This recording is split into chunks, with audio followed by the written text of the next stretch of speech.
Nagsisimula ang kwento sa isang tradisyonal na bahay na Hapones na napapalibutan ng malinis na tubig at luntiang halaman. Sa loob ng bahay, sinundan ng isang batang lalaki na nagngangalang Minato ang kanyang lolo habang may hawak na palayok. Pagpasok nila sa isang silid, tinulungan siya ng lolo ng bata na ilagay ang palayok sa ibabaw ng isang mataas na stand. Pagkatapos, binigyan ng matandang lalaki si Minato ng ilang merienda para ilagay din sa stand. Habang inilalagay ng batang lalaki ang mga pakete sa stand, lumingon ang isang batang babae sa kalapit na silid na parang naramdaman ang kanilang amoy. Maya-maya, nagmamadali siyang pumasok sa silid, na nakakuha ng atensyon ni Minato. Habang siya ay nalilibang, palihim na kinuha ng batang babae ang mga merienda mula sa stand bago tumakbo palayo sa kanya. Mabilis na lumingon si Minato at nahuli siya sa akto. Ngunit ang batang babae ay nagpakita sa kanya ng isang kaibig-ibig na ngiti bago nawala sa ere. Sa pag-aakalang siya ay isang multo, natakot si Minato, ngunit tiniyak sa kanya ng kanyang lolo na ang batang babae na nakita niya ay totoong-totoo. Ipinaliwanag ng lolo ni Minato na nakakakita siya ng mga bagay na karaniwang hindi nakikita ng karamihan. Kaya, nakita niya ang batang babae, na isang mapayapang espiritu na matagal nang naninirahan sa kanilang bahay. Pagkalipas ng ilang taon, nang lumaki na si Minato, lumipat siya mula sa bahay ng kanyang lolo patungo sa isang abandonadong bahay na dating pagmamay-ari ng kanyang malayong kamag-anak. Habang naglalakad si Minato patungo sa kanyang bagong bahay, isang binata na nagngangalang Harima ang nagulat nang makitang may bagong lumipat sa kanilang kapitbahayan. Samantala, nakarating si Minato sa kanyang bagong bahay. Nabigla sa napakalaking laki nito, isang madilim na aura ang lumabas mula sa kaibuturan ng bahay, na nagparamdam sa kanya ng pagkabalisa. Gayunpaman, inalis ni Minato ang pakiramdam at sinubukang buksan ang gate gamit ang kanyang susi. Sa sandaling dumampi ang susi sa kandado, isang mahiwagang kapangyarihan ang lumitaw at pinalayas ang madilim na aura. Nagulat, tiningnan ni Minato ang sulat at susi sa kanyang kamay at nakita na ang mga sulat na isinulat niya ay nawala sa papel. Pagkatapos, isang malakas na hangin ang biglang umihip at tinangay ang sulat palayo sa kanyang mga kamay. Matapos lumipad sa ere, ang sulat ay lumapag sa ibabaw ng isang liblib na dambana bago tuluyang maglaho ang natitirang sulat mula sa ibabaw nito. Sa kaibuturan ng dambana, isang pares ng nakakatakot na mga mata ang bumungad sa mundo. Pagbalik sa bahay, inilapag ni Minato ang lahat ng kanyang mga bagahe at itinala ang lahat ng mga gawaing paglilinis na kailangan niyang gawin. Habang kausap ang kanyang ina sa telepono, nagtataka siya kung bakit walang bumili ng malaking bahay sa kabila ng lokasyon at laki nito. Ipinaliwanag ng kanyang ina na maraming interesadong mamimili ang bumisita sa bahay. Ngunit pagdating doon, umalis silang lahat ng walang paliwanag. Tumango si Minato ngunit nakalimutan ang nakalilitong detalyeng ito habang tinatapos niya ang paglilinis ng buong lugar. Pagkatapos ay nagsimula siyang maglakad patungo sa hardin, ngunit napansin niya ang ilang mga bulaklak na nakalatag sa sahig. Nalito si Minato dahil wala siyang maalala na nagdala ng anumang bulaklak, ngunit napansin niya ang isang kakaibang nilalang na nagmamasid sa kanya mula sa mga palumpong ng hardin. Maya-maya, dumating ang hardinero at pagkatapos ng ilang oras, natapos niya ang paglilinis ng buong hardin. Kaya, sinimulan niyang pag-usapan kung saan magtatanim ng ilang bagong puno sa hardin ni Minato. Naisip ni Minato na hindi siya dapat magtanim ng anumang bago dahil pansamantala lamang siyang nananatili sa bahay ng ibang tao. Kaya, sumang-ayon ang hardinero. Bigla, isang madilim na aura ang namuo sa balikat ng hardinero, na nagdulot sa kanya ng matinding sakit. Nang mapansin ni Minato ang hindi maayos na pakiramdam ng lalaki, isang hangin ang umihip sa bahay, na naging dahilan upang lumipad ang isa sa kanyang mga sulat sa balikat ng hardinero. Sa sandaling dumampi ang sulat sa lalaki, tumigil siya sa pakiramdam ng sakit. Habang ipinagdiriwang ng lalaki ang kanyang biglaang paggaling, napagtanto ni Minato na muling nawala ang lahat ng nakasulat sa kanyang sulat. Pagkatapos ay nakakita siya ng isang kumpol ng mga halamang gamot na nakalapag sa sahig sa malapit at nagtaka kung dinala ba ito ng hardinero. Inihayag ng hardinero na wala siyang dalang anumang karagdagang halaman, na nag-iwan kay Minato na labis na nalilito.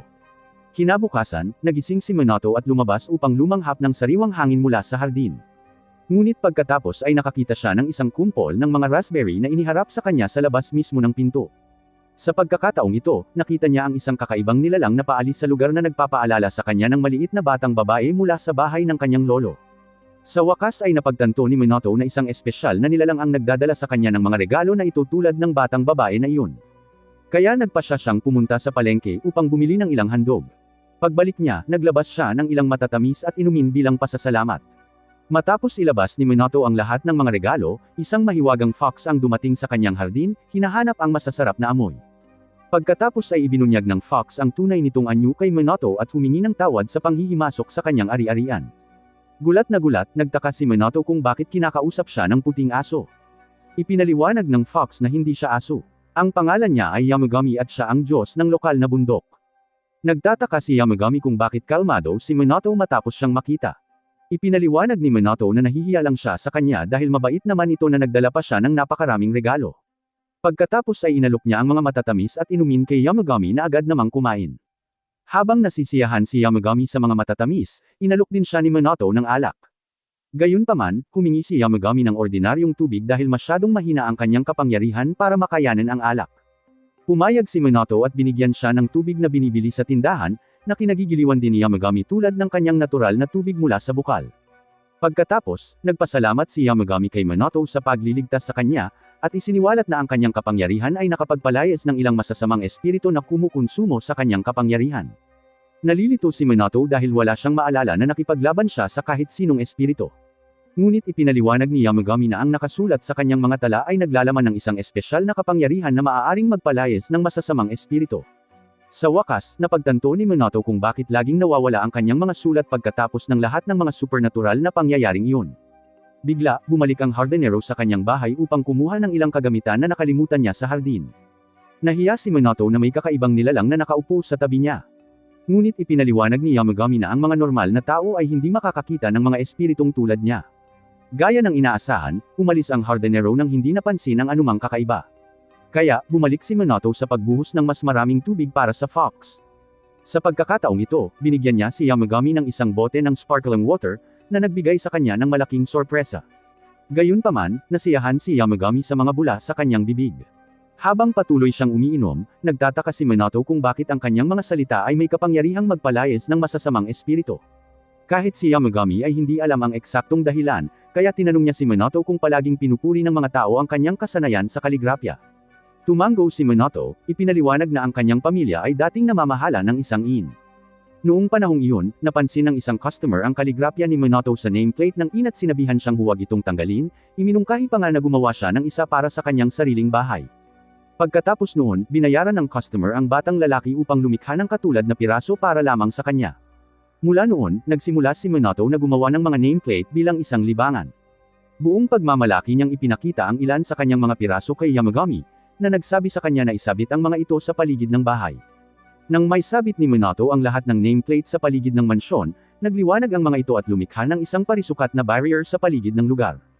Nagulat si Minato na ang kanyang pagsusulat ay maaaring maglaman ng napakalaking kapangyarihan, ngunit sinabi sa kanya ni Yamagami na maaari siyang maging mas malakas kung sasanayin niya ito.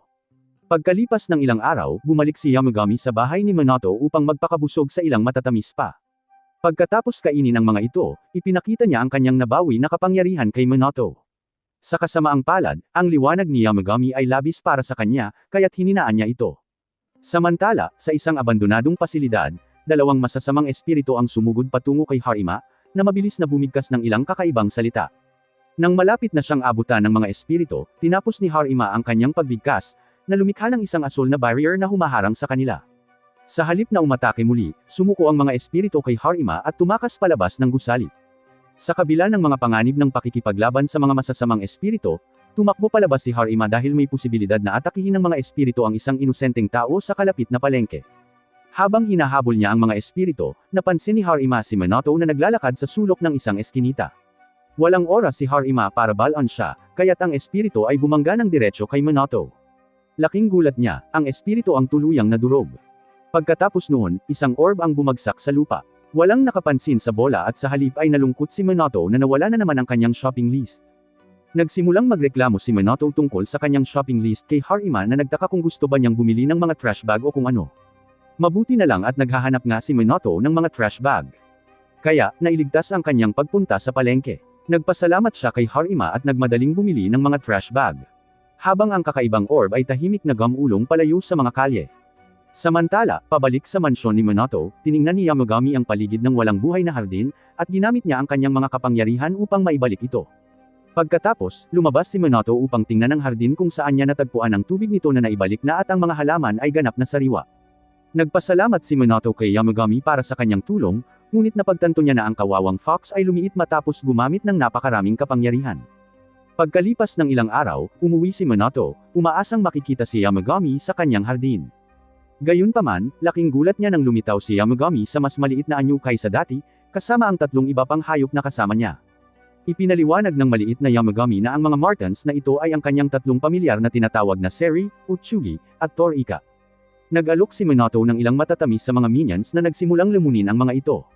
Pinapanood silang lamunin ang mga matatamis, sinabihan ni Minato ang maliliit na hayop na kumain ng kahit gaano nila kagusto. Pagkaraan ng ilang panahon, natapos nilang kainin ang mga matatamis at bumalik si Yamagami sa kanyang normal na laki mula sa nakakabusog na pagkain na kanyang kinain. Pagkatapos ay napansin niya si Harima na nakatayo sa labas ng mansyon.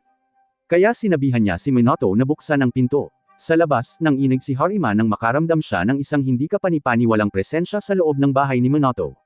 Nang bumukas ang pinto, agad niyang tinanong si Minato kung maaari siyang pumasok para mag-usap.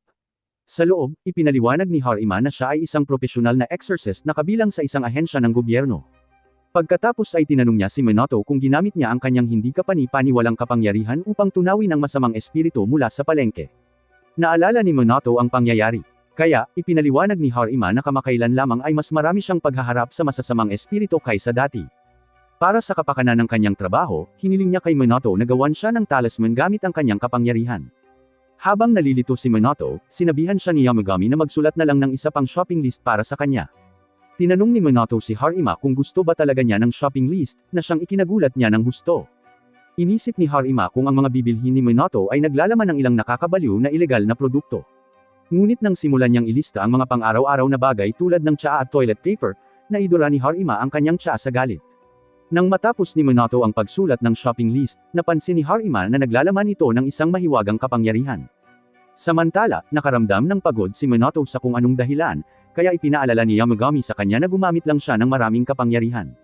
Sa wakas, naglabas si Harima ng isang malaking balumbon ng pera para ipambayad sa mahalagang shopping list ni Minato. Sa una, tinanggihan ni Minato ang pera, ipinaalala kay Harima na sumulat lang siya ng ilang simpleng salita. Gayunpaman, tumanggi si Harima na bayaran siya ng mas mababa sa kanyang halaga. Kaya, atubiling tinanggap ni Minato ang kanyang bayad. Gayunpaman, nag-alok pa rin siya ng isang huling regalo bilang pasasalamat sa malaking bayad. Gumuhit si Minato ng simbolo ng Pentagon sa kamay ni Harima, na nagpapaliwanag na ito ay may kaugnayan sa trabaho ng isang exorcist. Nang sandaling iyon, nakatanggap si Harima ng agarang tawag para asikasuhin ang isang kaso, kaya mabilis siyang lumabas ng bahay. Nang marating niya ang target na bahagi, natagpuan niya ang kanyang mga kasamahan na nakukulong ng isang napakalaking masamang espiritu na hindi pa nila nakikita noon. Sumugod si Harima patungo sa espiritu, ngunit lumingon ang espiritu at malapit na nitong lamunin si Harima. Gayunpaman, sa kanyang pagkabigla, ang Pentagon sa kanyang kamay ay tuluyang nagwasak sa espiritu, na nagpapakita ng lalim ng tunay na kapangyarihan ni Minato. Ilang araw ang lumipas, habang ang mga pagbisita ni Yamagami ay nagiging normal na bahagi ng buhay ni Minato, kinalkula ng kawawang lalaki ang kanyang mga gastusin mula sa lahat ng regalo. Matapos kalkulahin ang mga gastos, napagtanto ni Minato na ang isang walang trabahong teenager na tulad niya ay hindi kayang tugunan ng iba pang mga walang trabahong minions, na walang kahihiyang nagpapakabusog sa mga dekalidad na pagkain sa hardin na ito. Kahit na sinubukan ni Minato na pakainin sila ng ilang murang pagkain, ang mga hambog na maliliit na pamilyar ni Yamagami ay malinaw na nagagalit, kaya wala siyang ibang pagpipilian kundi bigyan sila ng mga dekalidad na pagkain. Gayunpaman, nangangahulugan ito na malapit nang maubusan ng pera si Minato para mabayaran ang kanyang mga bayarin. Habang nag-aalala si Minato tungkol sa kanyang kinabukasan, napansin ni Yamagami ang isang maliit na bato na tahimik na lumilitaw sa hardin ni Minato. Kalaunan, tumungo si Minato sa mga lansangan para sa isang kinatatakutang paghahanap ng trabaho. Sinubukan niyang mag-apply ng part-time na trabaho, ngunit naalala niya na hindi ito sapat para matustusan ang mga walang katapusang sikmura ng mga pamilyar na Martin. Pagkatapos ay napansin niya ang isang raffle sa malapit, kaya nagpasya siyang subukan ang kanyang swerte. Sa paanuman, nanalo si Minato ng grand prize na 100,000 yen, na magbibigay sa kanya ng hindi bababa sa 3 araw na halaga ng pera. Dahil sa tuwa sa pagpapaliban sa paghahanap ng trabaho, nagpasya siyang bumili ng ilang inumin para ipagdiwang kasama si Yamagami. Gayunpaman, nang pumasok si Minato sa tindahan, hindi inaasahang siya ang magiging ika-333 nilang customer. Sa hindi malamang dahilan, ipinagdiwang ng mga may-ari ng tindahan ang kakaibang numerong ito. Kaya, bilang gantimpala, binigyan nila si Minato ng isang set ng kanilang pinakamasarap na inumin. Naisip ni Minato kung ang kanyang sunod-sunod na swerte ay isang aksidente lamang. Ngunit nang halos manalo na siya ng lahat ng jackpot sa mundo pagkatapos, nakumbinsi siyang may nangyaring kakaiba sa kanyang swerte.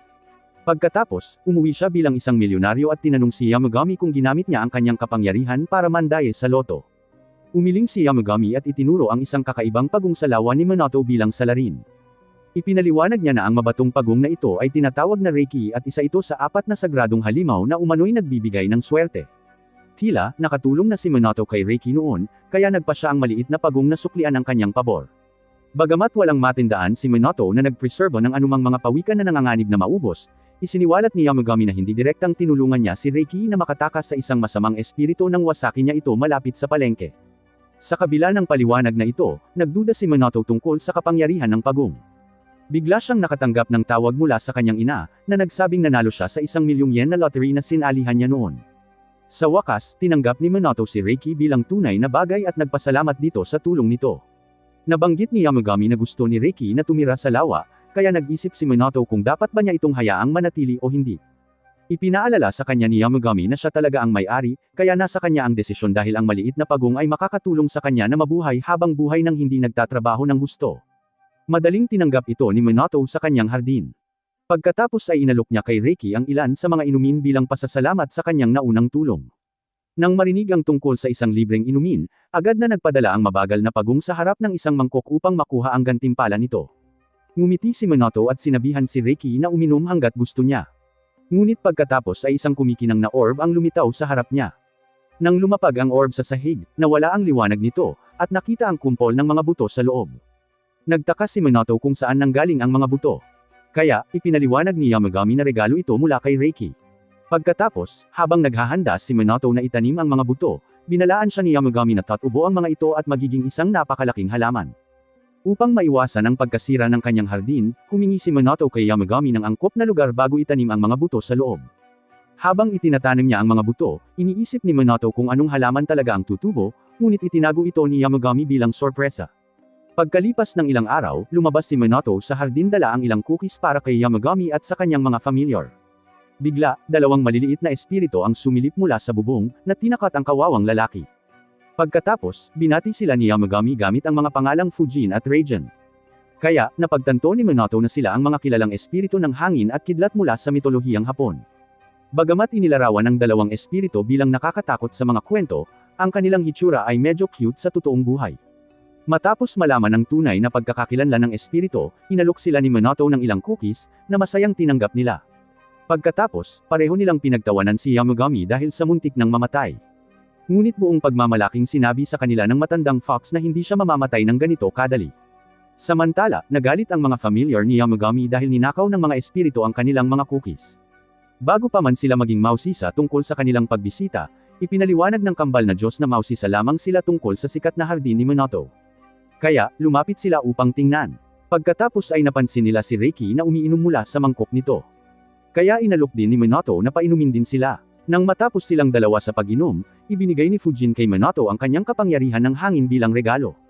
Nagulat si Minato, at nagtaka kung paano gamitin ang kapangyarihan, kaya sinabihan siya ni Yamagami na isipin ang kanyang sarili na gumagamit ng hangin. Gamit ang mga tagubili na ito, iniabot ni Minato ang kanyang mga kamay at nag-concentrate ng mabuti.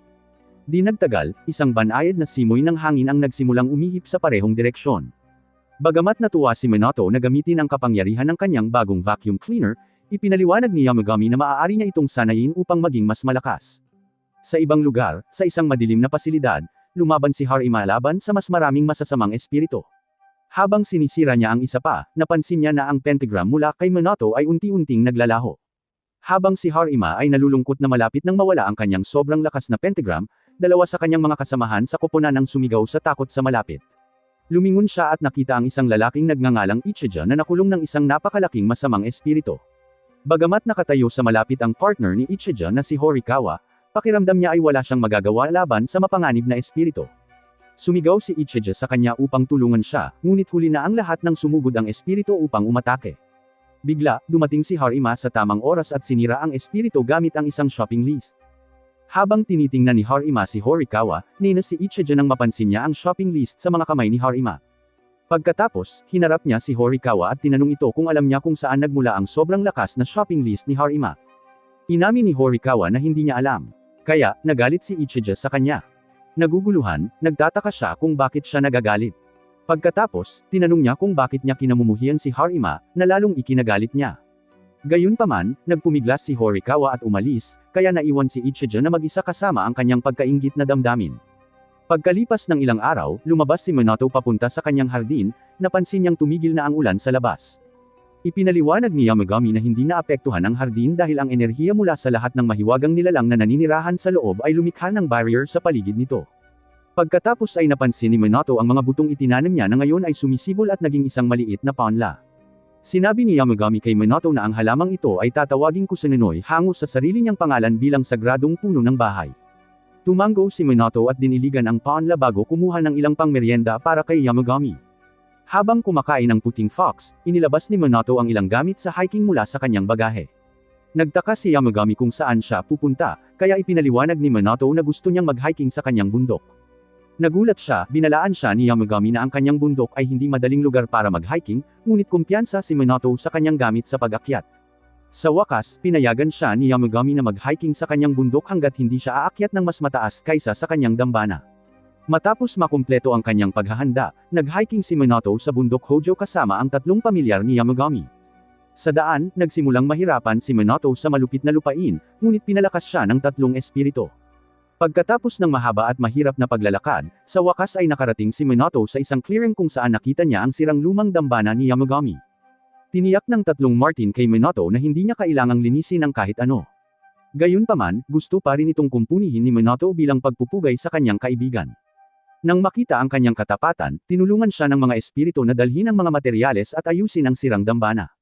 Pagkaraan ng ilang panahon, natapos nila ang paglilinis ng dambana at umupo upang kumain.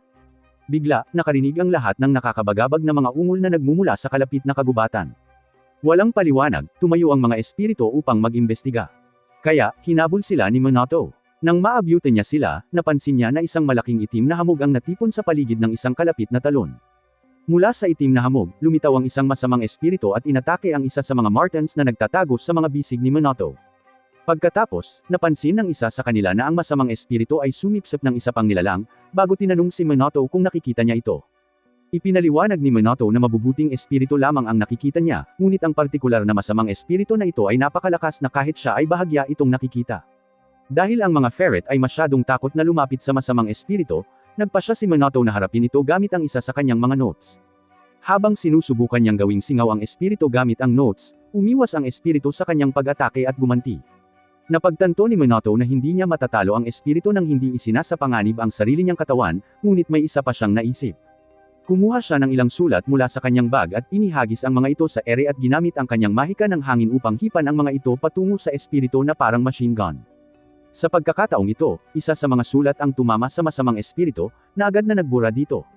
Matapos mawala ang masamang espiritu, isang kakaibang orb ang nahulog mula sa katawan nito at nagpakita ng isang kakaibang nilalang sa loob. Habang sinusubukan ni Minato na suriin kung maayos ang kalagayan ng nilalang, agad itong naging alerto at tumakbo palayo. Bagamat medyo nadismaya si Minato, natuwa siya na maayos naman ang pakiramdam ng nilalang. Maya-maya, umuwi siya at nagpasalamat si Yamagami sa paglilinis ng kanyang dambana. Pagkatapos ay tinanong siya ni Minato tungkol sa nilalang na nakita niya, ngunit muling inilihim ito sa kanya ni Yamagami. Hinayaan siya ni Minato na itago ang sekreto, ngunit napansin niya na tumigil na sa paglaki ang puno ng Kusanenoy.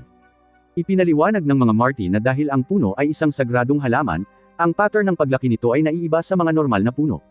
Habang pinag-uusapan nila ang puno, inalerto ni Reiki si Minato tungkol sa pinto, kaya lumabas siya para tingnan ito. Sa labas, may nakita siyang maliit na asol na dragon na lumulutang sa hangin. Yumuko ang dragon para batiin si Minato, kaya binalik din niya ang paggalang. Pagkatapos ay inanyayahan ni Minato ang dragon sa loob at tinanong si Yamagami tungkol dito. Ipinaliwanag ni Yamagami na ang dragon ay tinatawag na Oryo, at isa pa ito sa 4 na fortune beast. Napansin ni Oryo ang puno ng Kusanenoy, at lumabas ito at tumawag ng kakaibang kapangyarihan. Di nagtagal, nagsimulang magtipon ang mga itim na ulap sa hardin sa kabila ng mahiwagang barrier sa paligid nito. Gayunpaman, nang magsimulang umulan ang mga ulap, naging dahilan ito ng paglaki ng puno ng Kusanenoy sa napakalaking sukat sa loob lamang ng ilang segundo. Nang lumaki na ang puno, pinahinto ni Oryo ang ulan at humingi ng pahintulot kay Minato na tumira sa kanyang lawa. Pumayag si Minato na hayaan itong manatili, ngunit kung papayagan lamang ito ni Reiki. Dahil hindi alintana ni Reiki, nagsimulang tumira si Oryo kasama nila. Ipinaliwanag ni Yamagami na gustong-gusto ni Oryo si Minato. Dahil ginamit ni Harima ang kanyang pentagram upang palayain ito mula sa isang masamang espiritu, kahit na teknikal na gawa ito ni Harima, napansin ni Oryo ang pinagmumula ng kanyang mahiwagang kapangyarihan at pumunta sa bahay ni Minato upang pasalamatan ito. Bigla, si Harima mismo ay dumating sa pintuan, umaasang makakatanggap pa ng isa pang batch ng sulat na pangtaboy ng multo. Kumuha si Minato ng isang bagong batch ng mga tala para sa kanya, at bilang kapalit, binigyan siya ni Harima ng masarap na panghimagas bilang pasasalamat. Nang mapansin ang masarap na pagkain, natulala si Yamagami, ngunit nanatili si Minato na nakatutok kay Harima. Tinanong niya ang exorcist kung maganda ba ang pentagram, at pinuri siya ni Harima dahil sa pambihirang kapangyarihan nito. Pagkatapos ay hiniling niya rito na gumuhit ng isa pang simbolo sa kanyang kamay, ngunit sa pagkakataong ito ay gusto niyang maging kakaiba ang hugis. Nagtaka si Minato kung ayaw lang ba ni Harima ng mga pentagram, ngunit ipinaliwanag niya na ang pentagram ay ang family crest ng ibang pamilya.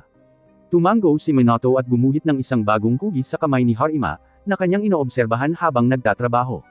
Itinuro ng isa sa mga pinagkakatiwalaang katrabaho ni Harima na ang mga tala ni Minato ay hindi gaanong kapaki-pakinabang dahil mahirap itong ihagis.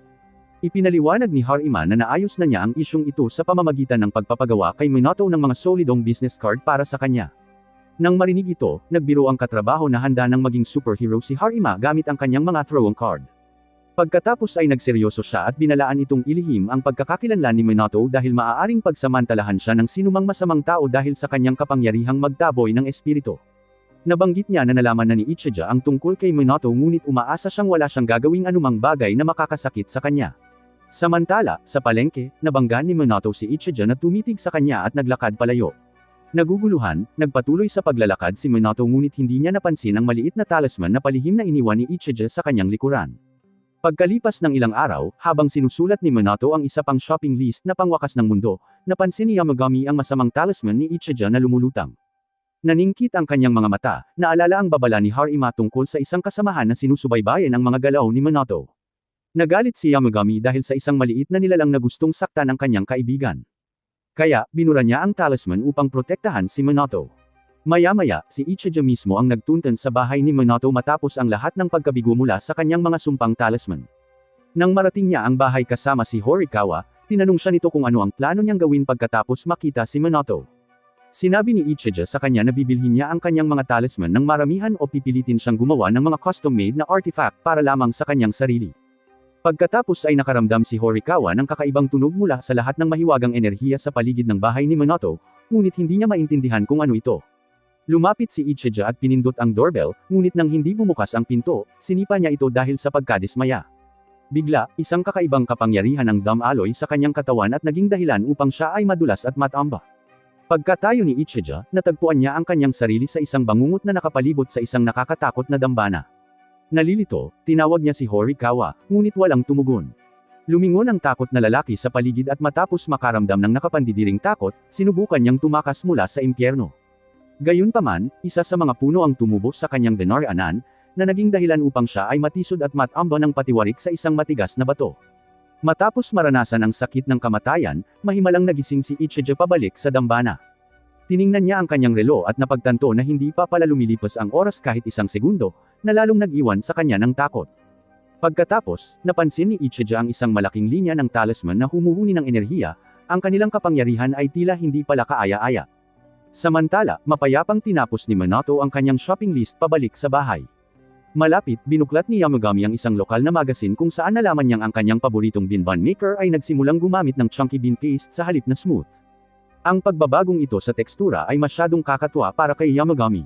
At napansin ni Minato kung gaano siya nagalit. Napagtanto niya na ang gumagawa ng beans ay nagngangalang Ichigo, isang panadero na regular niyang binibisita. Upang maibsan ang galit ni Yamagami, nagpasya si Minato na bisitahin si Ichigo upang kumbinsihin itong gumawa ng higit pang smooth bond. Habang papunta roon, sumama si Yamagami kay Minato sa biyahe. Kaya, nag-aalala siya na baka mapansin siya ng mga tao sa kanilang paligid. Tiniyak ni Yamagami kay Minato na hindi siya nakikita ng karamihan. Ngunit gayunpaman, napansin ng mga tao sa kanilang paligid ang kanyang kaaya-ayang amoy at presensya. Bago makuha ang mga tinapay ni Yamagami, tumungo sila sa isang pet shop para bumili ng ilang gamit. Pumili si Yamagami ng isang magandang mangkok para sa aso para sa kanyang sarili, ngunit nalungkot si Minato sa pagpapakain sa kanyang matalik na kaibigan na parang isang naligaw na tuta. Sa halip, bumili siya ng mas angkop na vessel para kay Yamagami. Bago pumili ng malambot na unan para sa pagtulog, iginiit ni Yamagami na hindi niya kailangan ng anumang higaan, ngunit nang maramdaman niya ang lambot ng unan, agad niyang nagustuhan ito. Napansin ni Minato na masyadong maliit ang unan para sa aso para sa kanya, kaya gumawa siya ng custom order para sa mas malaki. Pagkatapos, pareho silang bumisita sa tindahan ni Ichigo. Nakilala ni Ichigo si Minato bilang kapitbahay at nagtaka kung nakapunta na ba ito sa bundok ni Yamagami.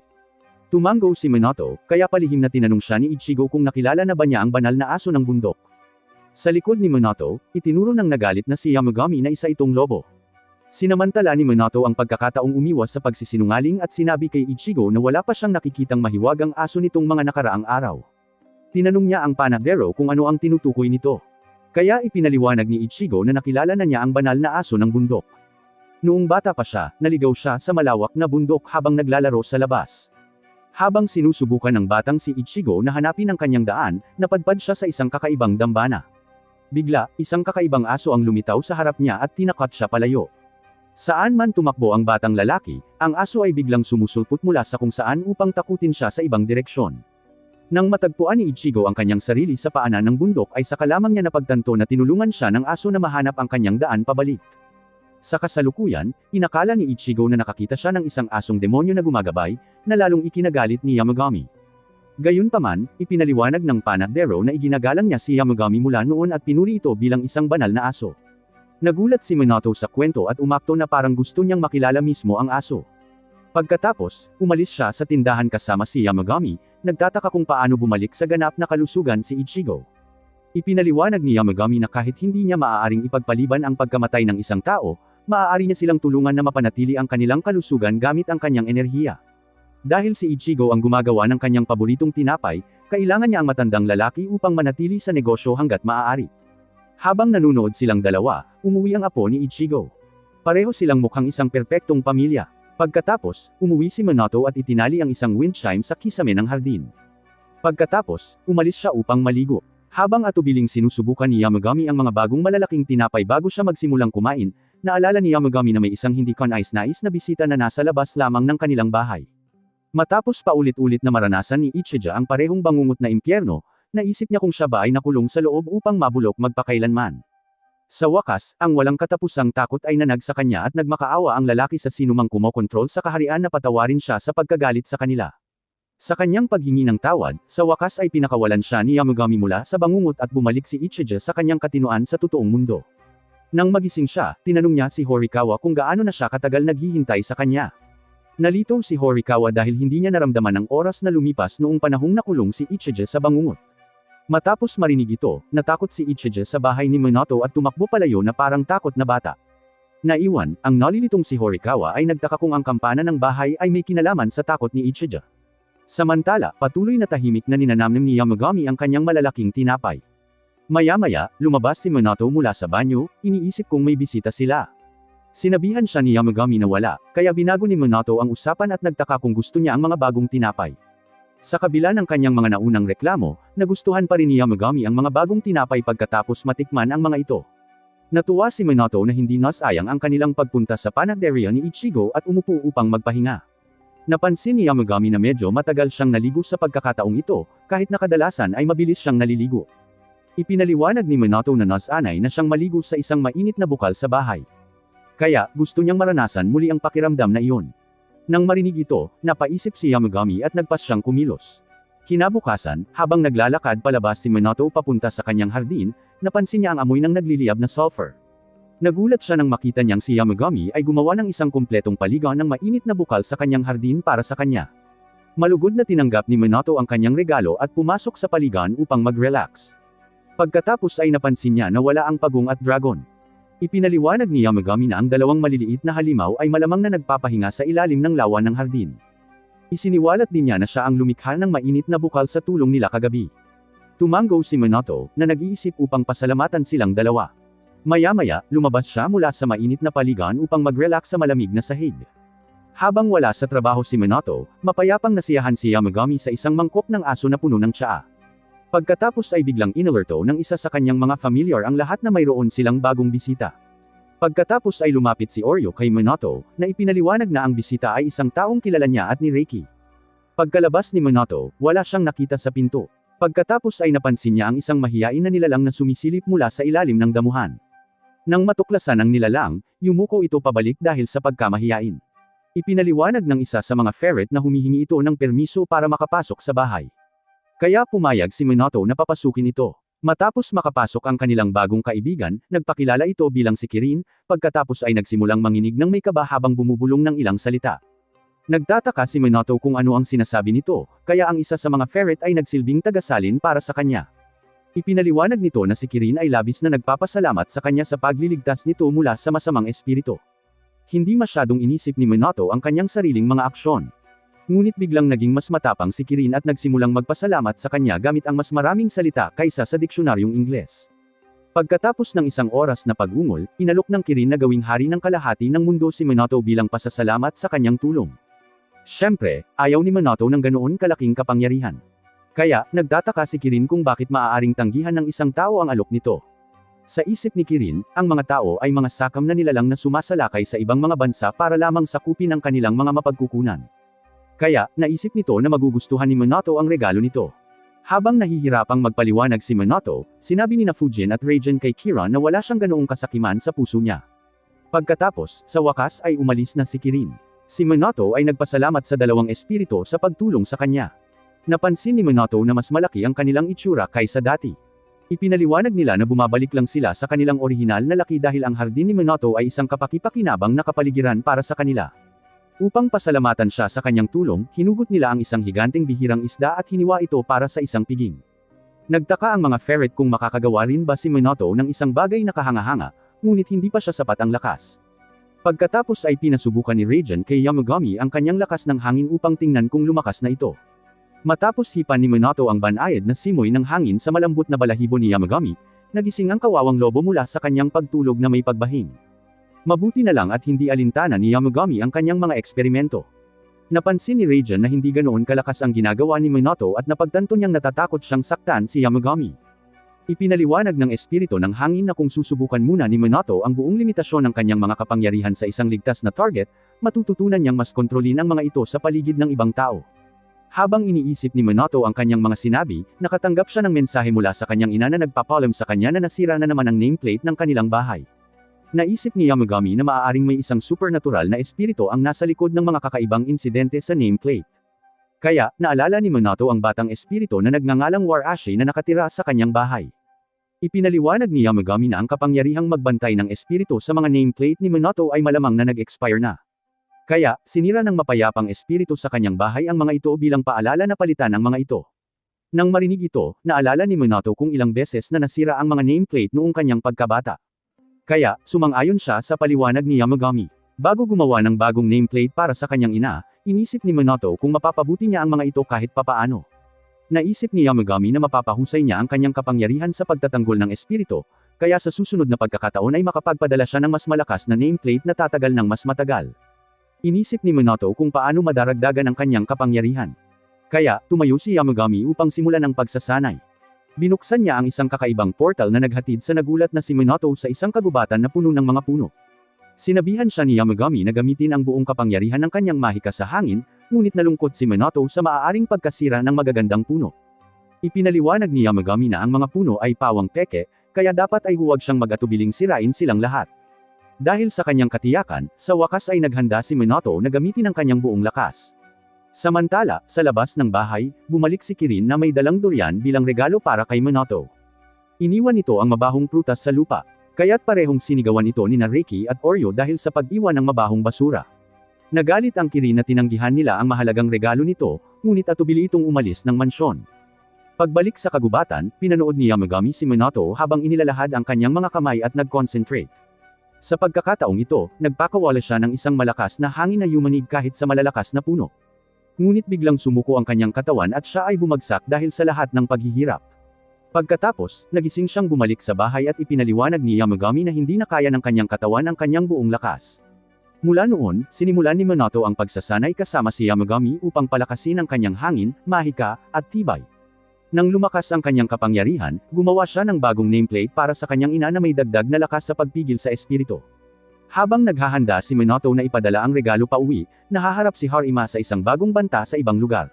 Sa isang masukal at nababalot na kagubatan, umatras siya sa takot mula sa isang dambana na napapalibutan ng isang madilim at mabigat na mayasma. Pagkalipas ng ilang araw, nilinis ni Minato ang mga dahon sa labas ng kanyang bahay gamit ang kanyang mahika ng hangin. Napansin ni Yamagami na ang kanyang kontrol sa mahika ng hangin ay bumuti ng malaki, ngunit hindi iniisip ni Minato na siya ay espesyal kumpara kay Fujin. Gayunpaman, inamin mismo ni Fujin na mahusay ang kanyang ginagawa. Naisip niya na sa lalong madaling panahon ay magiging sapat na malakas si Minato upang sirain ang mga bahay ng kanyang kalaban gamit ang mga buhawi. Ngunit tiniyak sa kanya ni Minato na hindi niya aabusuhin ang kanyang mga kapangyarihan. Pagkatapos ay naisip ni Raiden kung magugustuhan din ni Minato ang kapangyarihan ng kidlat, ngunit tinanggihan niya ito. Matapos tanggihan ang alok, napansin ni Minato na wala ang mga familiar ni Yamagami. Ipinaliwanag ng matandang lobo na dahil walang silbi ang kanyang tatlong familiar noong nakatagpo ni Minato ang masamang espiritu sa bundok, pinapante niya sila para sa pagsasanay. Samantala, sa ilalim ng isang malaking puno, humihilik ang tatlong ferret. Pagod na pagod pagkatapos ng mga simpleng pagsasanay. Maya-maya, nag-ihaw si Minato ng kamote para kainin ng lahat. Habang kinakain ni Yamagami ang kamote kasama si Oreo, naghain din si Minato ng inumin kay Reiki. Pagkatapos ay tinanong niya sina Fujin at Raiden kung gusto rin nila ng kamote. Tumanggi ang dalawang espiritu, at buong pagmamalaking sinabing kaya nilang magluto ng sarili nilang kamote sa isang kisap mata. Bilang patunay, hinaipa ni Fujin ang ilang hilaw na kamote sa hangin, habang sinunog ito ni Raiden gamit ang kanyang kidlat para sa pagluluto. Bagamat tila ipinagmamalaki ng dalawa ang kanilang nilikha, napansin ni Minato na tuluyan nilang nasunog ang masarap na kamote. Bigla, isang kakaibang pulang prutas ang gumulong sa paa ni Minato. Pinagmasdan niya ang prutas at napagtanto na muling lumitaw si Kirin na may dalang kakaibang regalo. Nagpasalamat si Minato kay Kirin at hiniling dito na kumain ng kamote. Ngunit nagtaka ang kawawang nilalang kung susunugan niya ito tulad ng mga nasa kanyang kamay. Matapos tumakas ang takot na si Kirin, nagtaka si Minato kung ano ang gusto nito at nalaman mula kay Yamagami na mas gusto nito ang beer. Pagkatapos ay may nag-doorbell, kaya lumabas si Minato at nakita ang isang pagod na si Harima.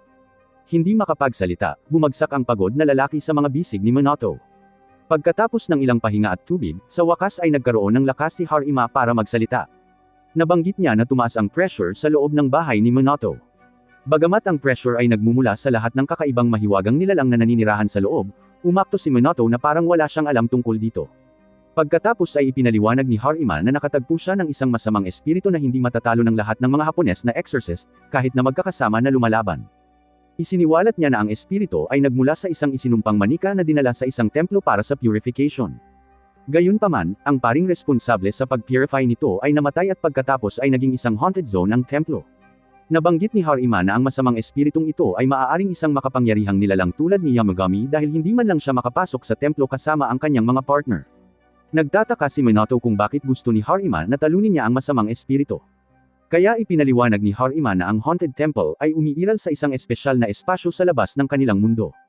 Nahulaan ni Harima na nakakakita si Minato ng mga mystical na nilalang tulad ni Yamagami.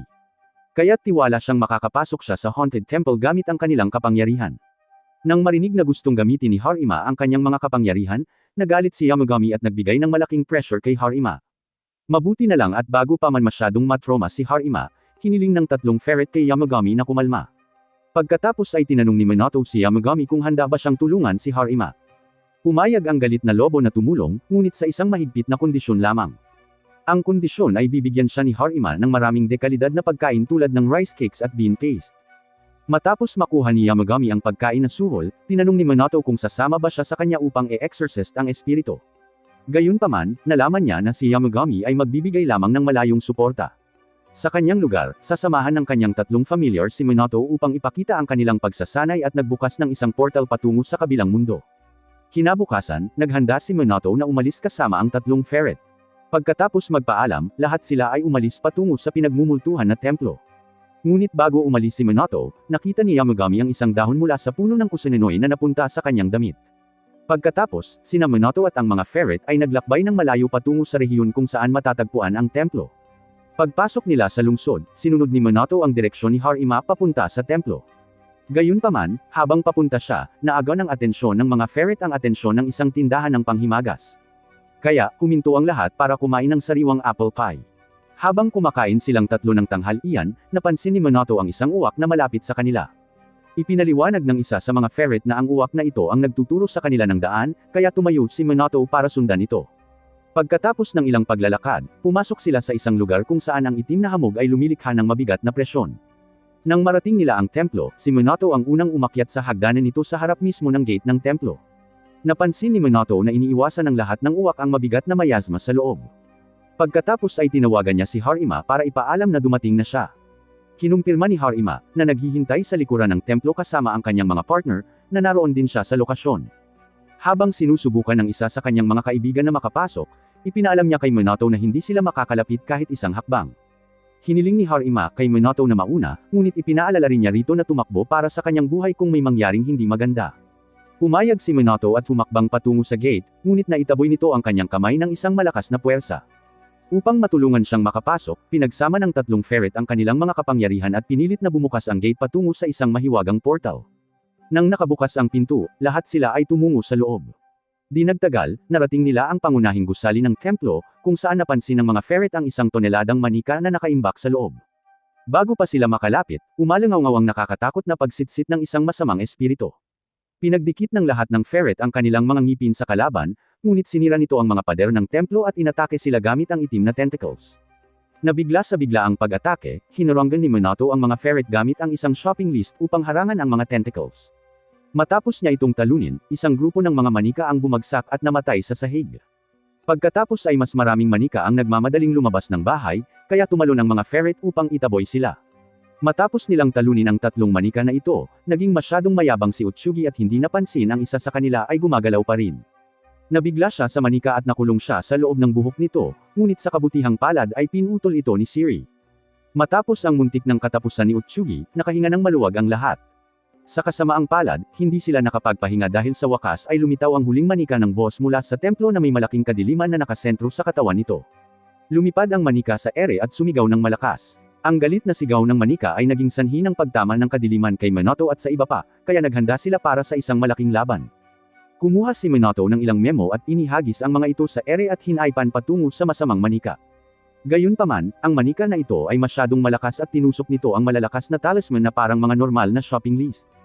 Pagkatapos ay pinatalsik ng manika ang mga ferret at itinuon ang pag-atake kay Minato. Nakulong siya nito sa isang makapal na pader ng buhok at sinimulan siyang sakalin ng buong lakas. Kaya, inakala ni Minato na malapit na siyang pumunta sa langit. Sa sandaling ito, napansin ni Yamagami ang kasalukuyang kalagayan ni Minato mula sa kanyang koneksyon sa mga ferret. Bigla, nagningning ang kanyang mga mata sa kapangyarihan at tinawag ng tatlong ferret si Minato. Nagsimula silang tatlo na magningning sa parehong liwanag gaya ni Yamagami. Pagkatapos, umungal ng malakas ang puting lobo at agad na sumunod ang mga ferret. Gamit ang kanilang pinagsamang kapangyarihan, natalo nila ang masamang manika, na nagpakawala kay Minato at bumagsak sa lupa. Habang sinusuri ng mga ferret si Minato, sinuri niya ang manika at nakita itong nanginginig sa sakit. Sumulat si Minato ng isang salita sa manika, na sa wakas ay naging sanhi ng paglabas ng mga dumi sa katawan nito. Gayunpaman, napansin ng mga ferret na ang tunay na demonyong nagmumulto sa templo ay hindi pa na-exercise. Upang mag-imbestiga, pumasok sila sa pangunahing gusali kung saan natagpuan nila ang isang mahiwagang orb na nilalamon ng madilim na impurity. Ipinaliwanag ng mga ferret na ang orb na ito ay naglalaman ng isang makapangyarihang nilalang, kaya malaya silang makakaalis kapag na-purify na ito ni Minato. Dumukot si Minato sa kanyang mga bulsa upang sumulat ng isang tala para sa orb, ngunit napagtanto niya na nauubusan na siya ng mga tala. Gayunpaman, nakakita siya ng isang ekstrang kwaderno at ginamit ito upang sumulat ng isang grupo ng mga salitang nagpapadalisay para sa orb. Sa kasamaang palad, ang orb ay masyadong malakas, kaya nabigo ang mga salita na e-purify ito. Nagtaka ang mga ferret kung mayroon pang ibang mapagsusulatan si Minato, ngunit bago pa niya masuri, ang mundo sa kanilang paligid ay nagsimulang gumuho. Sa takot, napagtanto ng lahat na ang mahiwagang espasyo ay malapit ng gumuho dahil nasira nila ang masasamang espiritu na gumugulo dito. Dahil sa takot, isa sa mga ferret ang nagtago sa loob ng damit ni Minato, kung saan ito natagpuan ang maliit na dahon ng kusunenoy. Mabilis nitong ibinigay ang dahon kay Minato, na nag-iisip na matatalo nila ang huling espiritu gamit ang kapangyarihan ng sagradong puno ng kusunenoy. Gamit ang huling lakas niya, isinulat ni Minato ang sarili niyang apelyido, Kusunoki, sa katawan ng dahon. Ginamit niya ang pinakamalakas na salitang ito upang linisin ang masamang espiritu. At sa pagkakataong ito ay tuluyan na itong nawala mula sa kakaibang orb. Nang mawala na ang impurity, kinuha ni Minato ang pinadalisay na orb at tumakbo palabas kasama ang mga ferret. Sa labas ng templo, napansin ni Harima na gumuguho ang buong lugar. Sinubukan niyang pumasok upang tulungan si Minato, ngunit pinigilan siya ni Horikawa dahil wala itong silbi. Sa loob, tumakbo sina Minato at ang iba pa patungo sa pangunahing labasan ng templo, ngunit ang espasyo sa paligid nila ay gumuho sa napakabilis na bilis.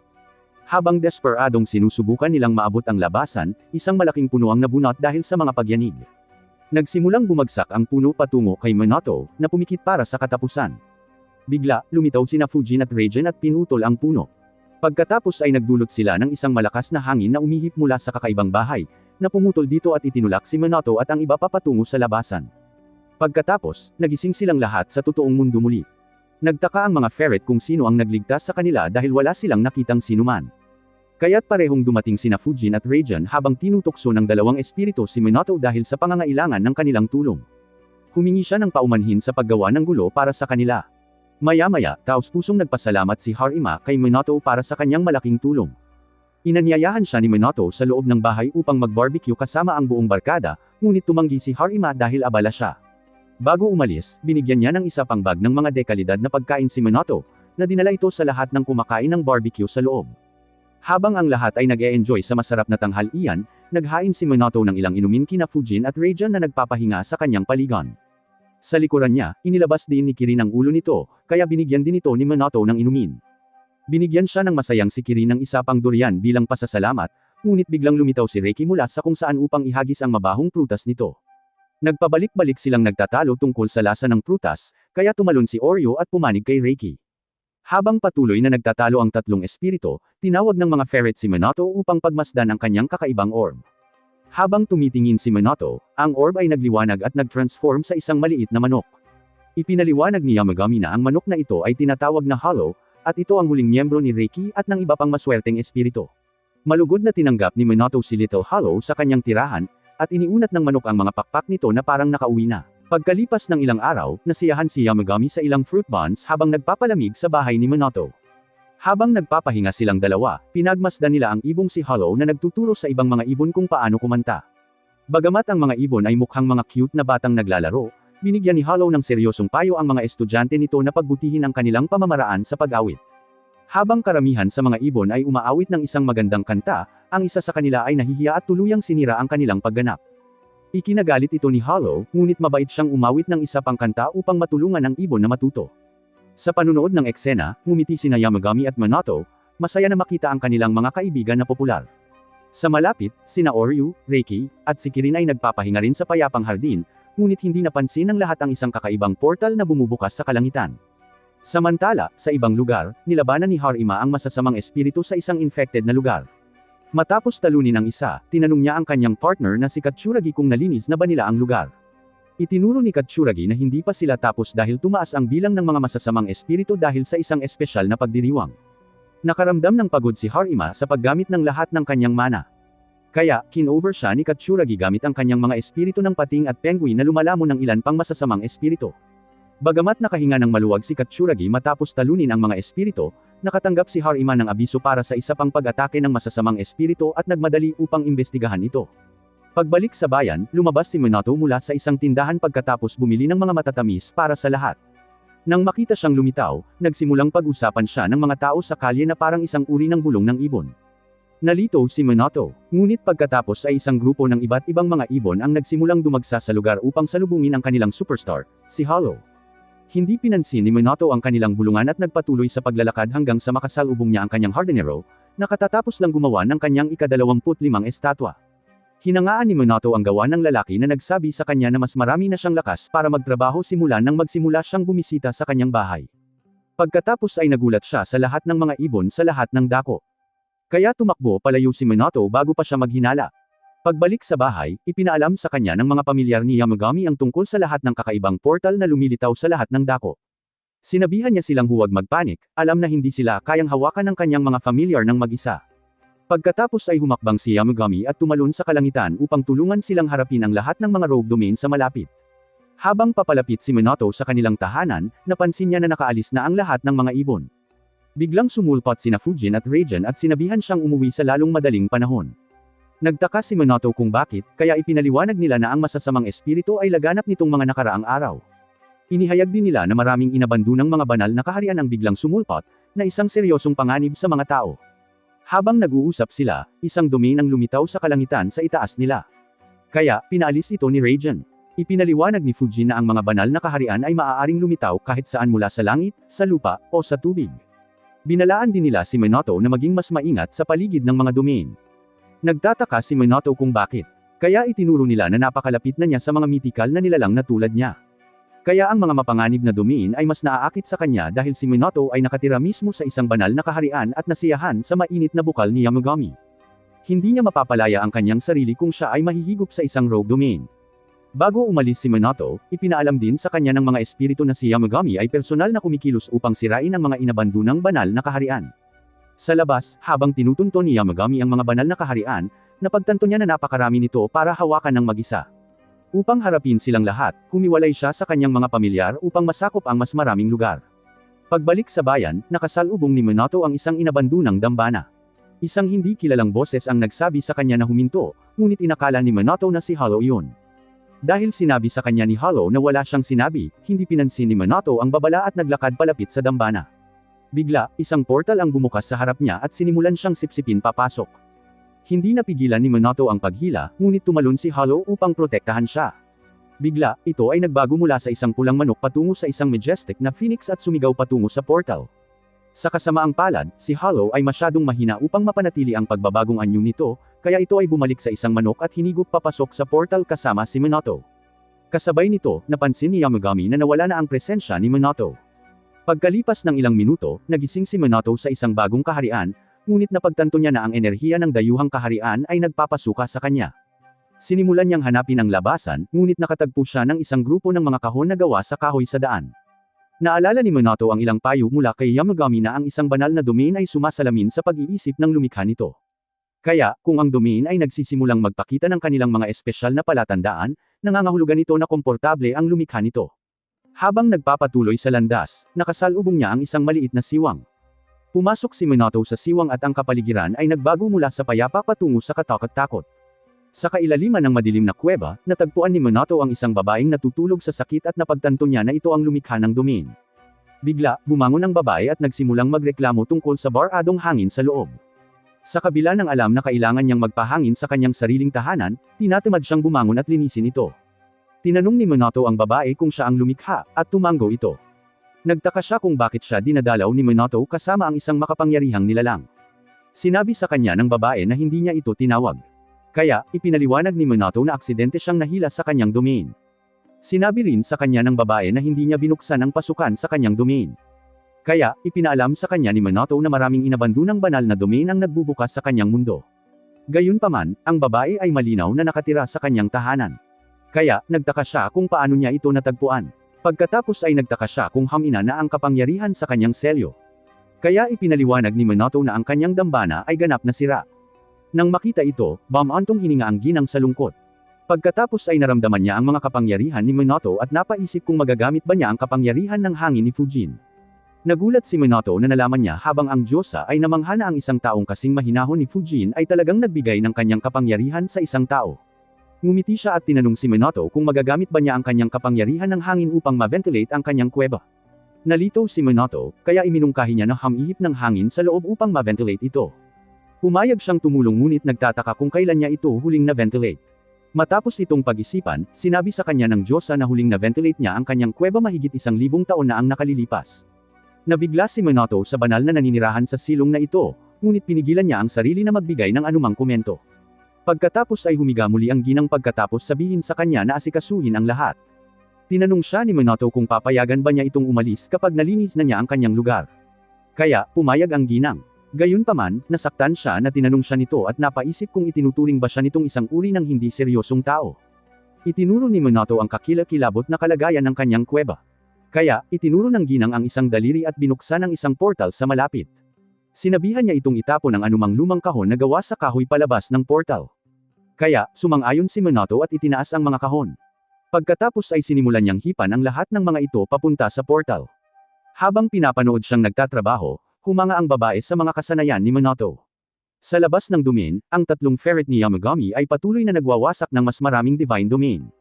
Matapos nilang linisin ang ilan pa, lumitaw si Yamagami at humingi sa kanila ng update. Ipinaliwanag ng mga ferret na naalis na nila ang lahat ng divine domain sa lugar. Kaya, sinabi sa kanila ni Yamagami na oras na para iligtas si Minato. Nagtaka sila kung ano ang nangyari sa kanya at nalaman na si Minato ay nakulong sa isang random na domain. Habang naaalala nila ang naunang sigaw ni Hollow, naisip ng mga ferret na si Minato ay dinukot. Bigla na lang, mas maraming divine domain ang muling lumitaw sa kalangitan. Lumitaw sina Fujin at Raijin bilang mga reinforcement. Kaya, inutusan ni Yamagami ang kanyang mga pamilyar na tulungan si Minato. Pagkaalis nila, umungol si Yamagami ng may pagsabog ng kapangyarihan, na sumira sa mga bagong domain. Humanga sa kanyang kapangyarihan, pinuri ng dalawang espiritu si Yamagami. Inisip nila kung kaya niyang pasabugan ang kanyang bundok sa tugatog ng kanyang lakas, ngunit ipinaalala niya sa kanila na ang huling pagsabog ay tapos na, 500 taon na ang nakalilipas.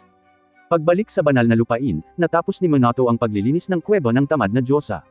Nang matapos siya, hiniling niya rito na tingnan kung maayos ang hitsura ng silid. Nang imulat ng Diyosa ang kanyang mga mata, nagulat siya nang makitang malinis ang lahat. Gayunpaman, iniisip pa rin niya na medyo barado ang hangin. Upang malutas ito, kumuha si Minato ng ilang dahon mula sa kanyang bulsa. Nagtaka ang Diyosa kung ano ang mga ito, kaya ipinaliwanag niya na ang mga ito ay mula sa sagradong puno ng kanyang hardin. Pagkatapos ay pinalipad ni Minato ang mga dahon sa hangin at agad nilang naalis ang lahat ng maitim na mayasma mula rito. Nang makita ito, muling humanga ang Diyosa sa kanyang mga kakayahan. Ipinaliwanag ni Minato na ang mga dahon ng Kusanenoy ay may taglay na dakilang kapangyarihan, kaya dinadala niya ang mga ito saan man siya magpunta. Sa wakas, tumayo ang Diyosa at muling nagpasalamat kay Minato para sa isang mahusay na trabaho. Tinanong niya ito kung maaari pa ba siyang bigyan ng ilang dahon ng Kusanenoy. Kaya, binigyan siya ni Minato ng isa. Kinuha ng Diyosa ang dahon, nilasap ang bango nito, at inalok na ibigay kay Minato ang sarili niyang kapangyarihan bilang tanda ng pasasalamat. Itinuro niya ang ulo nito, na naglilipat ng kakaibang kapangyarihan sa loob ng katawan ni Minato. Nagtaka siya kung ano ang ginawa nito. Kaya, ipinaliwanag ng Diyosa na binigyan siya nito ng kapangyarihang magselyo. Tinanong ni Minato kung ano ang maaari niyang iselyo ngayon. Kaya, ipinaliwanag niya na kaya niyang iselyo ang lahat ng uri ng di nakikitang bagay. Inihayag niya na kaya pa nga nitong iselyo ang mga emosyon, panghihinayang, at iba pang supernatural na kapangyarihan sa anumang gusto niya. Sa wakas, napagtanto ni Minato kung bakit napakaraming kahon sa kanyang nasasakupan. Tumango ang Diyosa, ipinaliwanag na lahat ng kahon na mayroon siya ay naglalaman ng mga hindi pa nalulutas na pangarap, panghihinayang, kapangyarihan, at iba pang pasanin ng mga tao. Pagkatapos ay sinabi niya sa kanya na hindi niya kailangang iselyo ang mga bagay sa mga kahon. Sinabi niya kay Minato na maaari niyang gamitin ang anumang gusto niya bago sinabi na opsyonal lang para sa kanya na gamitin ang kanyang mga kapangyarihan. Binalaan niya ito na maliban kung sanayin siyang gamitin ang kanyang kapangyarihan ayon sa gusto niya, ito ay gagana lamang sa ilalim ng tamang mga kondisyon. Matapos ipaliwanag ito, humiga siyang muli upang matulog. Natarante si Minato at ipinaalala sa kanya na hindi pa niya na ipapakita sa kanya ang labasan patungo sa kanyang nasasakupan. Gayunpaman, ang Diyosa ay nakapatay na parang ilaw. Naisip ni Minato na gisingin siya, ngunit mas gugustuhin niyang mamatay dahil sa kagandahang asal kaysa istorbohin ang kanyang pagtulog. Mabuti na lang at nagbukas ang mga ferret ng isang portal sa loob ng domain, kaya umalis si Minato kasama nila. Nang makalabas na, nagpasalamat siya sa kanila sa pagliligtas ng kanyang buhay. Humingi ng paumanhin ang mga ferret sa pagiging nahuli, na ipinaliwanag na ang kanilang kinakaharap ay ang lahat ng iba pang mga banal na domain na lumilipad sa lungsod. Sinabi sa kanila ni Minato na nakatanggap siya ng kapangyarihan sa pagselyo mula sa taong nasa loob ng domain. Sa pagbanggit ng pagselyo, napagtanto ng mga ferret na ang may-ari ng domain ay si Amaterasu. Nagulat si Minato dahil si Amaterasu ay isang napakasikat na Diyos, ngunit ang kanyang hitsura ay ibang-iba sa personal. Pagkatapos ay nagtaka si Minato kung paano nahanap ng mga ferret ang kanyang lokasyon. Ipinaliwanag nila na natuntun nila ang sigaw ni Hollow. Kaya, gumawa ng isang tala sa isip si Minato upang pasalamatan ang kanyang mabalahibong kaibigan. Gayunpaman, sinabi sa kanya ng mga ferret na dapat din niyang pasalamatan ang mga espiritu ng hangin. Nagtaka si Minato kung bakit. Kaya, ipinaliwanag nila na ang mga espiritu ng hangin ang tumulong sa kanila na mahanap ang nasasakupan ni Amaterasu. Tinanong din nila kung may narinig bang mga boses si Minato bago siya nahila. Kaya, napagtanto niya na ang mga espiritu ng hangin ang nagbabala sa kanya tungkol sa panganib. Pagkatapos, hiniling sa kanya ng mga ferret na mag-concentrate upang subukang marinig ang mga espiritu ng hangin sa kanilang paligid. Pumikit si Minato at nag-focus ng mabuti at di nagtagal ay narinig niya ang masasayang maliliit na boses na nagsasalita sa kanya. Ngayong naririnig na niya ang mga espiritu ng hangin, nagpasalamat siya sa kanilang lahat sa pagliligtas sa kanyang buhay. Samantala, sa ibang lugar, naghintay si Harima sa labas ng isang abandonadong establishmento. Naabutan siya ni Katsuragi sa tamang oras upang makita ang ilang iba pang mga exorcist na dumaan. Ipinaliwanag ng iba pang mga exorcist na nalinis na nila ang lahat ng masasamang espiritu sa lugar. Gayunpaman, tinanong siya ng mga exorcist kung bakit siya nasa kanilang rehiyon dahil mayroong isang hindi binibigkas na patakaran sa mga opisyal na exorcist na manatili sa loob ng kanilang sariling jurisdiction. Matapos gawin ang banta na ito, umalis ang iba pang mga exorcist. Kaya, sinabi ni Katsuragi kay Harima na sila ay isang tamad na grupo ng mga exorcist na naniningil ng mga pambihirang bayarin para lamang harapin ang mga normal na kaso. Umaasa siyang hindi sila mapapahamak habang si Harima ay nanatiling tahimik. Pagbalik sa bahay ni Minato, nagdala siya ng ilang mga pagkain para sa lahat ng kanyang mga kasama. Gayunpaman, natagpuan niyang nawawala si Yamagami. Matapos tumingin sa paligid, napagtanto ni Minato na si Yamagami ay lumiit pabalik sa kanyang laki ng chibi. Ipinaliwanag ni Yamagami na gumamit siya ng labis na kapangyarihan sa pagtalo sa mga domain, kaya sinabihan siya ni Minato na mabilis na kumain at ibalik ang kanyang lakas. Habang pinapanood ang maliit na lobo na kumakain, naisip ni Minato na mukhang medyo cute siya, ngunit mapaglarong binalaan siya ni Yamagami na huwag makipaglaro sa kanya. Pagkalipas ng ilang araw, nagpapahinga si Minato sa bahay, iniisip kung kailan magigising si Hollow. Simula nang gamitin ng maliit na ibon ang buong kapangyarihan nito upang labanan ang paghila ng inabandonang domain, nakatulog ito ng mahimbing dahil sa pagkawalan ng lahat ng kapangyarihan nito. Tiniyak ni Yamagami kay Minato na magigising din ito, na sinasabing ang isang phoenix na tulad ni Hollow ay mas malakas kaysa sa kanyang maiisip. Gumanda ang pakiramdam ni Minato, at pagkatapos ay kinuha niya ang isang kahon upang magsanay ng kanyang mahika sa pagsisil. Inisip ni Yamagami kung ano ang ginagawa niya, kaya ipinaliwanag ni Minato na sinusubukan niyang pag-aralan ang mga kapangyarihan ni Amaterasu. Inihayag niya na gusto niyang isil ang kanyang mga kapangyarihan sa exorcist sa mga bagong bagay upang matulungan si Harima na labanan ang mas malalakas na multo. Interesado si Yamagami sa mga eksperimento ni Minato, ngunit napansin niya na lahat ng kanyang mga kapangyarihan ay lumalabas mula sa kahon. Pagkatapos ay sinabi niya kay Minato na kailangan niya ng imahe ng bagay na sinusubukan niyang isil, ngunit sa halip ay tinuwanan siya ni Minato. Lumipas ang ilang araw pa at nagreklamo si Minato kay Yamagami na ang kanyang bahay ay tinanggihan ng isa pang interesadong customer. Binilang niya ang lahat ng kalakasan ng magandang bahay, nagtataka kung bakit ang isang maayos na bahay sa payapang kanayunan na may hardin ay tatanggihan sa huling sandali ng bawat mamimili. Bagamat alam ni Yamagami ang dahilan, nanatili siyang tahimik sa harap ni Minato.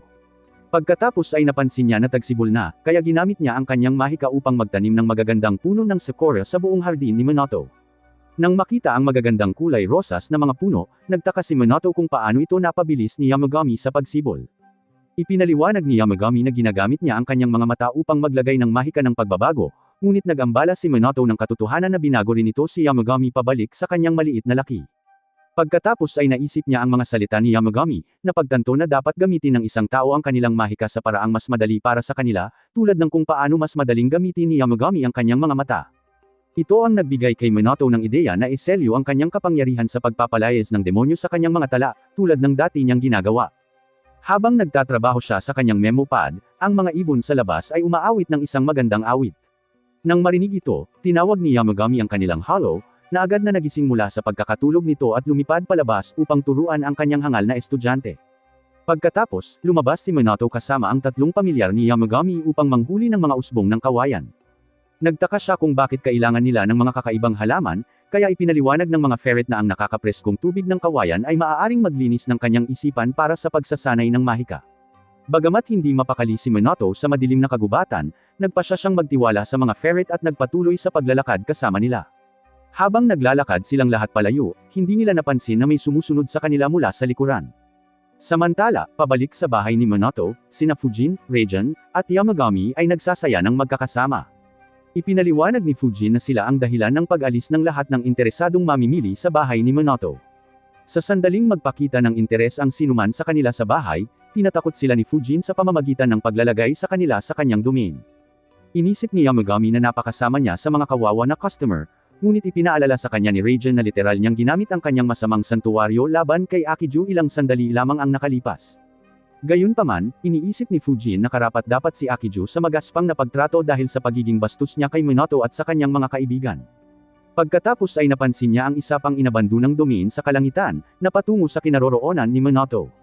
Nagtataka ang dalawang espiritu kung bakit naaakit ang lahat ng mga domain na ito kay Minato, iniisip na hindi normal para sa isang tao na makuha ang kanilang atensyon. Naisip ni Fujin na bigyan si Minato ng ilang karagdagang kapangyarihan upang harapin ang mga nakakainis na domain, ngunit pinigilan siya ni Yamagami. Ipinaalala niya sa espiritu ng kidlat na kung bibigyan nila si Minato ng masyadong maraming kapangyarihang mahika, ititigil niya ang pagiging tao sa kanyang kaibuturan. Pagbalik sa kagubatan, hinihingal si Minato sa pagod nang sa wakas ay makarating siya sa lugar ng kawayan. Itinuro siya ng mga ferret patungo sa mga usbong upang simulan ang paghuhukay, ngunit napagtanto ni Minato na nakalimutan niyang ihanda ang kanyang asarol para sa paglalakbay. Sa huli, kinailangan ng kawawang lalaki na manu-manong tusukin ang matigas na mga usbong gamit ang isang garden throw. Bigla, isang malaking oso ang nag-aabang kay Minato at nagpakawala ng isang nakakatakot na ungol. Napaatras si Minato sa takot, ngunit patuloy na naglalakad ang oso patungo sa kanya. Sa sandaling ito, iniisip niya kung gagana pa ba ang pagkukunwaring patay. Mabuti na lang at nakontrol ni Yamagami ang katawan ni Utsugi sa pamamagitan ng kanyang mahiwagang kapangyarihan at tiniyak kay Minato na pala kaibigan ang oso. Pagkatapos, habang muling umuungal ang oso, ipinaliwanag ng dalawa pang ferret na nagpapasalamat ito kay Minato sa pag-aalaga sa kanyang pinuno. Nagtaka si Minato kung sino ang tinutukoy ng oso at nalaman niyang nagpapasalamat ito sa kanya sa pagtulong kay Kirin. Pagkatapos, nag-alok din ang oso na suklian ang pabor ni Minato. Naglakad siya patungo sa mga halamang kawayan bago hinampas ang lupa, at binubunot ang mga tumutubong usbong mula sa loob. Habang pinapanood ang oso na gumana ng mahusay, nakaramdam ng pasasalamat si Minato na hindi nito ginagamit ang malalaking paa nito laban sa kanya. Maya-maya, binigyan siya ng oso ng isang higanteng tumpok ng mga usbong. Takot pa rin, nagpasalamat si Minato sa oso para sa kanyang tulong, na nagsabi sa kanya na kainin ang mga usbong habang sariwa pa ang mga ito. Inisip ni Minato kung ayos lang bang kumain sa madilim na kagubatan. Ngunit naisip din ni Yamagami na magandang ideya na kainin ang mga usbong ng sariwa. Pagkatapos, nagsimula silang lahat sa pagtatrabaho at balatan ang mga panlabas na patong ng mga usbong. Nang mabunyag ang mga panloob na bahagi, nilagyan ito ni Minato ng kaunting wasabi at inialok kay Yamagami. Pagkatapos ay inisip niya kung paano makakatulong ang mga usbong sa kanyang mahika. Casual na itinuro ni Yamagami na ang mga usbong ay hindi nagpapataas ng kapangyarihan ng mahika. Kaya sa wakas ay napagtanto ni Minato na gusto lang niya ng masarap na merienda. Ipinaliwanag ni Yamagami na ginamit lang niya ang mga usbong bilang dahilan para maparelax si Minato. Inamin ni Minato na mas maganda ang pakiramdam niya mula sa sariwang hangin sa kagubatan bago siya pinaalalahanan ni Yamagami na subukan ang ilang usbong para sa kanyang sarili. Tumango si Minato at kumain ng ilan sa mga usbong, nasisiyahan sa kanilang nakakapreskong lasa. Kinabukasan, umuwi siya kasama si Yamagami at naglabas ng isang laro ng shogi para turuan siya. Ipinaliwanag ni Minato na sa shogi, maaaring igalaw ng bawat manlalaro ang kanilang mga pyesa maliban kung gumawa sila ng tunog. Kung ang kanilang pyesa ay gumawa ng tunog, ang kabilang manlalaro ang magkakaroon ng kanilang pagkakataon.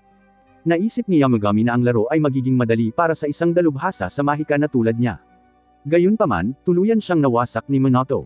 Matapos silang magpatuloy sa paglalaro, nadismaya si Yamagami sa lahat ng kanyang pagkatalo. Nagpasya siyang manday at ginamit ang kanyang kapangyarihan ng hangin upang itulak ang mga piraso ni Minato, ngunit tinawag siya ni Minato. Bigla na lamang, isang gininto ang liwanag ang nagsimulang umilo sa lawa ni Minato. Inisip niya kung may mali, ngunit tiniyak sa kanya ni Yamagami na isa lamang itong nawawalang espiritu na gumagala sa kanilang bahay. Mula sa gininto ang liwanag, lumitaw ang isang kakaibang merman na nagngangalang Eboso. Sinabi ni Eboso kay Minato na isa lamang siyang panauhin na dumaan at sumama sa kanya sa bahay. Nagtaka si Minato kung bakit ito bumibisita. Kaya, ipinaliwanag ni Eboso na narinig niya ang mga tsismis tungkol sa isang kakaibang tao na gumagamit ng mga kapangyarihang mahika. Pagkatapos, lumingon ang matabang mangingisda upang hanggan ang magandang hardin ni Minato. Habang tumitingin-tingin siya sa paligid, nakita niya ang Kirin, na nagalit sa kanya. Nakaramdam si Eboso ng kakaibang pakiramdam sa kanyang puso, at inisip niya kung umibig na ba siya sa magandang hayop. Mabuti na lang at napigilan siya ni Minato bago pa siya makagawa ng anumang kakaiba. Pagkatapos, napansin ni Eboso ang mainit na bukal sa likod bahay ni Minato at tinanong si Yamagami kung maaari niya itong subukan. Pinayagan siya ni Yamagami na gamitin ang paligan, kaya nagpasalamat si Eboso sa kanya gamit ang maraming masasarap na merienda na taiyaki. Habang tinitingnan ang masasarap na pagkain, napaisip si Minato kung may dala ba itong malambot at nakakabusog na taiyaki, kaya tiniyak ni Eboso na naroon ang paborito niyang bersyon. Ilang minuto ang lumipas, nagbabad ng maayos si Eboso sa mainit na paligan. Naupo siya roon, pinagmasdan niya si Minato at naisip na naligaw siya ng landas. Inisip ni Minato kung ano ang sinasabi niya, ngunit hindi na nagpaliwanag pa si Eboso. Ilang araw pagkatapos ng pagbisita ni Eboso, pinag-aaralan ni Minato ang kanyang mahiwagang kapangyarihan sa pagselyo. Bumangon siya para magpahinga, ngunit nakatagpo siya ng isang kakaibang itim na fox sa hardin. Inisip ni Minato kung isa pa itong bisita, ngunit lumingon ang fox sa paligid at agad na umibig sa kamanghamanghang mainit na bukal. Lumapit ito kay Minato at tinanong kung siya ang may-ari ng bahay, ngunit ipinaliwanag niya na inaalagaan lamang niya ito bilang isang tagapag-alaga. Tumango ang fox, ngunit ang mga mata nito ay patuloy na lumilipat sa mainit na bukal. Napagtanto ni Minato na gusto nitong gamitin ang paligan, ngunit nahihiya itong hilingin siya bilang isang bisita. Inalok niya itong gamitin ang paligan, ngunit ipinaliwanag ng fox na kasalukuyan itong abala sa pagsasagawa ng isang trabaho. Sa kabila ng mga pagtutol nito, napagtanto ni Minato na gustong-gusto ng kawawang fox na maligo. Pagkatapos, mas lalo niya itong inakit sa pamamagitan ng pag-aalok ng masarap na tanghalian. Nang mabanggit ang tanghalian, sa wakas ay nagsalita ang fox at nagtanong kung maaari itong sumama sa kanya. Tumango si Minato. Kaya, nagpasalamat ang fox sa kanya at nagpakilala bilang si Sumugi, ang nasasakupan ng isang kalapit na Diyos ng bundok. Pagkatapos, tinanong nito si Minato kung ang tanghalian na inihahain niya ay lutong bahay. Ipinaliwanag ni Minato na ang kanyang pagkain ay lutong bahay, ngunit hindi siya sigurado kung magugustuhan ito ng fox. Gayunpaman, ang maliit na itim na fox ay labis na nasasabik na subukan ang ilang sariwang lutong bahay na tanghalian. Gumawa si Sumugi ng mga ingay sa kanyang pananabik. Ang mga tunog ay nakagising kay Yamagami, na natutulog lamang sa malapit. Napansin siya ni Sumugi at agad na lumapit upang salubungin ito, na ikinagulat ni Minato sa magalang na pagtrato. Ipinaalala ni Yamagami sa kanya na mayroon siyang mataas na katayuan at inamin din ni Sumugi na isa siyang mataas na Diyos. Pagkatapos ay nagpatuloy sila sa pagsubok sa masarap na tanghalian ni Minato. Pagkatapos kumain ng merienda, nabighani ang itim na fox sa pagkain at nagsimulang umawit ng mga papuri. Inubos nito ang lahat ng pagkain kaagad bago nagpasalamat kay Minato para sa pagkain. Pagkatapos ay hinubad ni Sumugi ang bandana nito, sinasabing gagantihan nito si Minato para sa kanyang mabuting pagtrato. Binigyan siya nito ng isang ginintuang peach, na ipinaliwanag na ito ay isang espesyal na prutas mula sa sagradong hardin ng kanyang amo. Gayunpaman, binalaan ni Sumugi si Minato na hindi niya maaaring kainin ang peach dahil hindi kayang tiisin ng kanyang katawan ang enerhiya nito. Gayunpaman, iniisip nito na maaari niya itong gamitin bilang isang magandang dekorasyon dahil hindi mabubulok ang peach. Habang tinatanggap ni Minato ang peach, sinabi sa kanya ni Sumugi na nais ipakita ng kanyang amo ang kahusayan ng kanilang hardin gamit ang regalo na ito. Inalok ni Yamagami na kainin ang peach, habang iniisip ni Minato kung alam ba niya ang tungkol sa Panginoon ni Sumugi. Kahit alam ni Yamagami, tumanggi siyang sabihin ito sa harap ni Minato. Pagkatapos ay tinanong ni Minato si Sumugi kung gusto nitong magbabad sa kanyang mainit na bukal. Tumango si Sumugi, ngunit iniisip nito kung naliligo rin ba si Minato sa loob ng bukal. Inamin ni Minato na ginagamit din niya ang paligan. Kaya, sa wakas ay naintindihan ni Sumugi kung bakit hindi siya pakiramdam na tao. Ikinagulat ito ni Minato. Kaya pagkatapos umalis ni Sumugi, sinabi niya kay Yamagami na hindi na siya pakiramdam na tao.